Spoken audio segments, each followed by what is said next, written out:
बयर विधानसभा क्षेत्र से कांग्रेस पार्टी के और वर्तमान विधायक संजय विखे और भाजपा से पूर्व विधायक भगत सिंह नेताम ने अपने सैकड़ों समर्थकों के साथ रैली निकाली।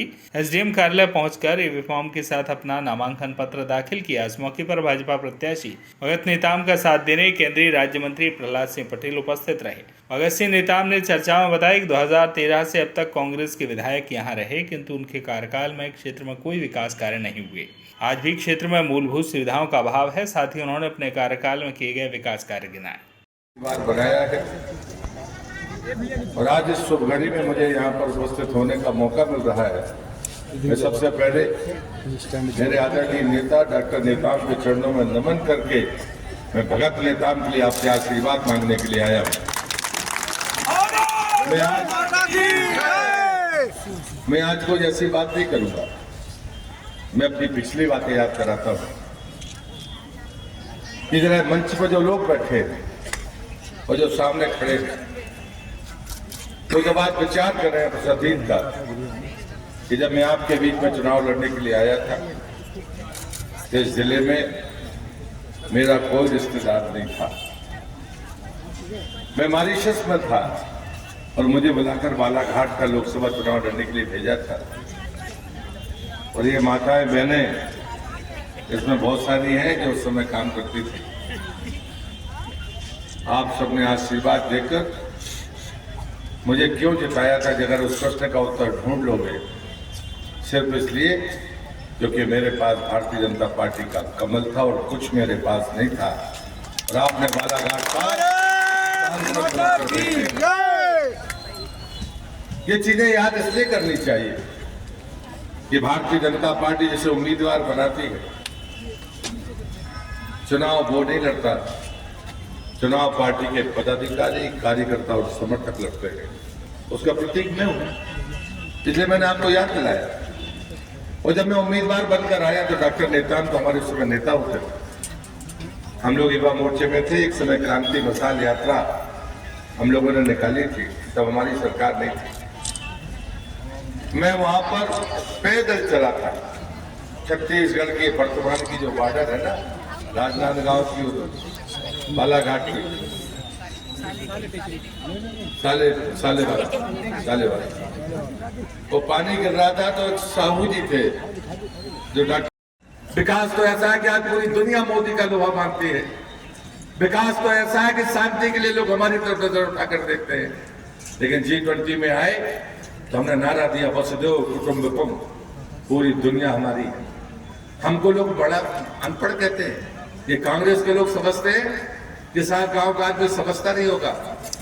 अरे कांग्रेसियों, ये हिंदुस्तान का आम मजदूर, गरीब और किसान, भले तुम्हारी नजर में वो कम पढ़ा लिखा हो, लेकिन वो गर्व के साथ कहता है धर्म की जय हो, अधर्म का नाश हो, प्राणियों में सद्भावना हो, विश्व का कल्याण हो। दुनिया के किसी देश के प्रधानमंत्री राष्ट्रपति के मुंह से सुना है? किसी धर्म वाले के मुंह से सुना है? ये सनातन की ताकत है। उसका मजाक उड़ाने की गलती मत करो। तुम्हारे पापों की लंबी फेहरिस्त है, तुम्हारे अपमानजनक बातों की लंबी फेहरिस्त है।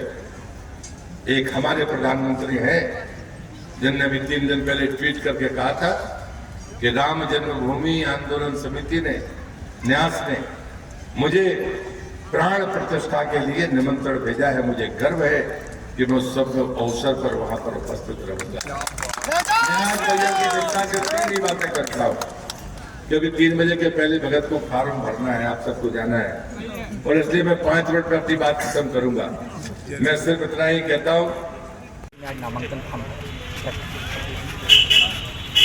भारतीय जनता पार्टी अपने नेतृत्व के साथ काम करे और इसीलिए हमारा केंद्रीय नेतृत्व भी एक कार्यकर्तापन के भाव के साथ, चाहे वो छोटा चुनाव हो बड़ा चुनाव हो, उसमें पार्टिसिपेट करता है। और इसीलिए हमारे प्रदेश के अग्रणी नेताओं में से एक केंद्रीय राज्य मंत्री आदरणीय प्रहलाद सिंह पटेल जी आज भारतीय जनता पार्टी के प्रत्याशी के रूप में मेरे नामांकन के अवसर पर उपस्थित होकर के उन्होंने कार्यकर्ताओं और जन सैलाब जो यहाँ उमड़ा उसे उत्साहवर्धन करने का इन्होंने काम किया है। जीत के प्रति आप कितने आश्वस्त हैं? 2013 और 2018 में इस क्षेत्र की जनता ने बहुत विश्वास के साथ कांग्रेस को मत किया, लेकिन इन 10 वर्षों के अंदर बैहर विधानसभा क्षेत्र का विकास अवरुद्ध हो गया। बहुत पीछे बैहर विधानसभा क्षेत्र चला गया, चाहे शिक्षा हो, स्वास्थ्य हो, स्वरोजगार हो, सड़क, पानी, बिजली जैसी मौलिक आवश्यकताएं आज उनके लिए भी यहाँ के लोगों को बाट जोड़ना पड़ता है। लेकिन यहाँ की जनता 2013 से लेकर के 2003 से लेकर 2013 के उस भारतीय जनता पार्टी के हमारे कार्यकाल को भी याद कर रही है, जब यहाँ पर सड़कें नहीं होती थी, हमने उसे बनाने का काम किया।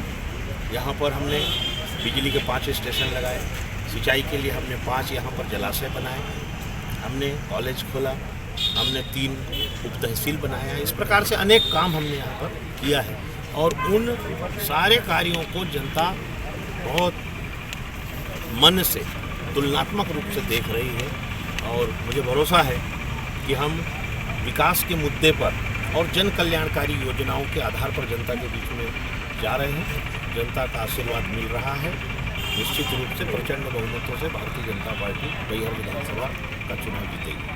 Bureau report, Balaghat.